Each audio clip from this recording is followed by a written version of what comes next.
Telugu Desam party జాతీయ ప్రధాన కార్యదర్శి నారా లోకేష్లో స్పష్టమైన మార్పు వచ్చిందని టీడీపీ నేతలు క్యాడర్ అంటుంది. ఎన్నికల కోసం కొత్త అస్త్రాలతో సిద్ధమవుతున్నారని ప్రచారం సాగింది. 2019 ఎన్నికల్లో మంగళగిరిలో స్వయంగా ఓటమి, పార్టీ అనూహ్యంగా 23 సీట్లకు పడిపోవడం, ప్రత్యక్ష ఎన్నికల్లో ఓడిన తర్వాత తనను వైసీపీ అవహేళన చేయడం లోకేష్లో కసిని పెంచాయి. ఈసారి తమ యువత సత్తా ఏంటో చూపిస్తారని తెలుగు తమ్ముళ్ళు చెప్పుకుంటూ వచ్చారు. అయితే ఎన్నికల సమయం దగ్గర పడుతున్న కొద్దీ అనూహ్యంగా లోకేష్ సైలెంట్ అయ్యారు. టీడీపీ అధినేత చంద్రబాబు నాయుడు విస్తృతంగా జనంలోకి వెళ్తున్నారు. కానీ యువగలం పాదయాత్ర తర్వాత నారా లోకేష్ మాత్రం పెద్దగా కనిపించడం లేదు. అసలు ఎక్కడున్నారో ఏం చేస్తున్నారో కూడా అర్థం కాని పరిస్థితి నెలకొంది. ఎన్నికల ముందు లోకేష్ కూడా జనంలోకి వెళ్తారని టీడీపీ నేతలు చెబుతున్నారు. అయితే ఓ పక్క చంద్రబాబు దూసుకుపోతుంటే లోకేష్ ప్రణాళిక ఏంటి అని, ఏ విధంగా ప్రజల్లోకి వెళ్తారు అనేది మాత్రం క్లారిటీ లేదు. ఇటీవల ఢిల్లీకి వెళ్ళి వచ్చినట్టు మాత్రం ఓ న్యూస్ బయటకు వచ్చింది. బీజేపీతో సయోధ్య కోసం లోకేష్ ప్రయత్నాలు చేస్తున్నట్టుగా చెప్తున్నారు. అయితే అందులో వాస్తవం లేదని అంటున్నారు. ఇదే సమయంలో టీడీపీ అభ్యర్థుల ఎంపిక విషయంలో లోకేష్ జోక్యాన్ని బాబు ఎక్కువగా ప్రోత్సహించడం లేదని, అందుకే సైలెంట్ అయ్యారన్న చర్చలు సాగుతున్నాయి. గత కొంతకాలంగా టీడీపీ టికెట్ రేస్లో ఉన్న వాళ్ళు లోకేష్ వెంట తిరుగుతున్నారు.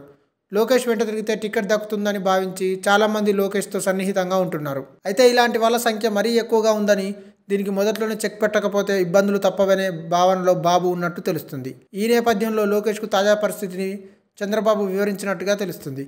అందుకే 4-5 నియోజకవర్గాల్లో మినహాయిస్తే తన సన్నిహితులకు టికెట్లు ఇవ్వాలని లోకేష్ సైతం పట్టుపడడం లేదని సమాచారం. గెలిపే లక్ష్యంగా అభ్యర్థుల ఎంపిక ప్రక్రియను చంద్రబాబు చేపట్టారు. ఇదే విషయం బాబు లోకేష్కు వివరించినట్టు టాక్. అందుకే తన దగ్గరికి సీట్ విషయంలో వస్తున్న వారికి కూడా తను జోక్యం చేసుకోలేనని లోకేష్ చెబుతున్నారని తెలిసింది. కొంతకాలంగా లోకేష్ టీడీపీ నాయకులు, కార్యకర్తలకు పెద్దగా అందుబాటులో లేరు. బాబు ప్రజల్లో తిరుగుతుంటే అంతర్గతంగా జరగాల్సిన పనులపై లోకేష్ ఫోకస్ పెట్టినట్టుగా తెలుస్తుంది. అయితే ఇదే సమయంలో మరో చర్చ సాగుతుంది. పాదయాత్ర ముగిసిన తర్వాత లోకేష్ ఇంటర్వ్యూలో చేసిన వ్యాఖ్యలు వైరల్ అయ్యాయి. తమ పార్టీ అధినేత చంద్రబాబు నాయుడే పూర్తి స్థాయిలో ముఖ్యమంత్రి అవుతారని లోకేష్ చెప్పారు. లోకేష్ చేసిన ఈ వ్యాఖ్యలు జనసేనలో మంట రేపాయి. ఇదంతా టీడీపీ వ్యూహం ప్రకారమే జరిగింది అనేవారు లేకపోలేదు. ఒక రకంగా సీఎం పీఠంపై జనసేన పెట్టుకున్న ఆశలపై చెక్ పెట్టి ఆ తర్వాత లోకేష్ సైడ్ అయ్యారనే విమర్శలు ఉన్నాయి.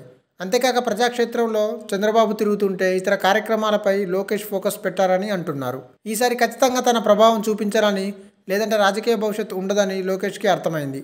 అందుకే గతంలో ఎన్నడూ లేని విధంగా మొన్నటి వరకు కష్టపడ్డారు.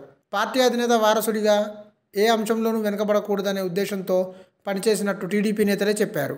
అలాగే వైసీపీ విమర్శలకు సమాధానం చెప్పేలా మంగళగిరిలో ఈసారి తన గెలుపు కోసం బాటలు వేసుకుంటున్నారు. గతానికి భిన్నంగా ఈసారి మంగళగిరిలో తటస్థ ఓటర్లతో భేటీ అయ్యారు.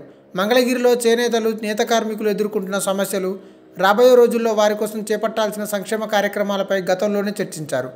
అమరావతి పరిధిలోకి వచ్చే మంగళగిరి నియోజకవర్గంపై రాజధాని మార్పు ప్రభావం ఎంతో కొంత ఉంటుంది.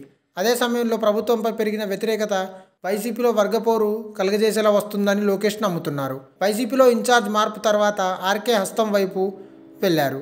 అలాగే గంజి చిరంజీవితో టికెట్ కోసం పోటు పడుతున్న కాండ్రు కమల, మురుగుడు హనుమంతరావు వర్గం కూడా ఆయనకు సహకరించే పరిస్థితులు కనిపించడం లేదు. ఈ పరిణామాలని అనుకూలంగా మార్చుకునే క్రమంలోనే ప్రయత్నాలు చేస్తున్నారని తెలుస్తుంది. అంతేకాక లోకేష్ ప్రజల్లోకి వెళ్తే జనసేన శ్రేణులు సహకరించడం సందేహమే. ఈసారి బాబుకు మద్దతు ఇస్తే భవిష్యత్ తమదే అని కూడా కొందరు జనసేన నేతలు భావిస్తున్నారు. అందుకే ప్రస్తుతానికి బాబు ఫోకస్ అయ్యేలా లోకేష్ సైలెంట్ అయినట్టు తెలుస్తుంది. మంగళగిరిలో తాను గెలవడం, రాష్ట్రంలో పార్టీలో అధికారంలోకి వస్తే ఆ తర్వాత పాలనలో తాను కీలకం కావడం ఖాయం. అందుకే లోకేష్ కాస్త సైలెంట్ అయినట్టు, బాబు కూడా కొంత సైలెంట్గా ఉండాలని కోరినట్టు తెలుస్తుంది. మరి వీరి వ్యూహం ఏ మేరకు ఫలిస్తుందో చూడాలి. ఈ వీడియో మీకు నచ్చినట్టయితే లైక్ చేయండి, షేర్ చేయండి, కమెంట్ చేయండి, సబ్స్క్రైబ్ చేయండి.